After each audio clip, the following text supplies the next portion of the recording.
আসসালামু আলাইকুম বন্ধুরা, আজকে আমরা জানবো একটি অত্যন্ত পরিচিত এবং ঔষধি গুণ সম্পন্ন গাছ সম্বন্ধে। যে গাছটার নাম হচ্ছে তুলসী গাছ, যেটা আমাদের গ্রাম বাংলার প্রতিটা বাড়িতে দেখা যায়। তুলসী গাছ একটি পবিত্র ও আয়ুর্বেদিক ওষুধ ও উদ্ভিদ, যা যুগের পর যুগ ধরে আয়ুর্বেদিক ওষুধ হিসেবে ব্যবহার করে আসছে বাংলার মানুষ। এটি শুধু ধর্মীয় নয়, বরং স্বাস্থ্যগত দিক থেকেও খুবই গুরুত্বপূর্ণ ভূমিকা পালন করে। তুলসী গাছ মূলত 3 ধরনের হয়: রাম তুলসী, কৃষ্ণ তুলসী এবং বন তুলসী।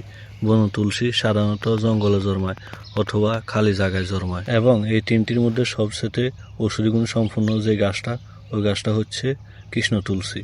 ওইটা সবচেয়ে উপকারী এবং ঔষধি গুণ সম্পন্ন একটি তুলসী গাছ। তুলসী গাছের বীজ এবং ডাল খুব সহজে বপন করা যায়। দোআঁশ মাটি ও পর্যাপ্ত পরিমাণ আলো বাতাস ফেলে খুব সহজে গাছটি বৃদ্ধি পায়। সপ্তাহে 2 থেকে 3 দিন পানি দিলে যথেষ্ট। আপনারা জানেন কি তুলসী গাছ কি কি উপকার লাগে এবং তুলসী গাছ দিয়ে কি কি ওষুধ বানায়?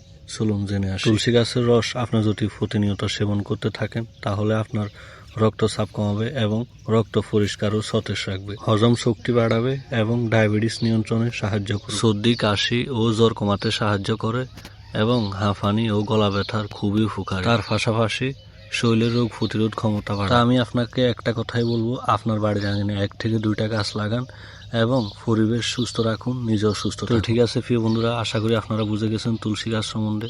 তো কে কোথা থেকে ভিডিওটা দেখতেছেন কমেন্ট বক্সে জানাবেন, এবং ভিডিওতে নতুন হয়ে থাকলে পেজটাকে ফলো করে দিবেন। আর আপনারা যদি ইউটিউব থেকে ভিডিওটা দেখে থাকেন, তাহলে ইউটিউব চ্যানেলটা সাবস্ক্রাইব করে দেবেন।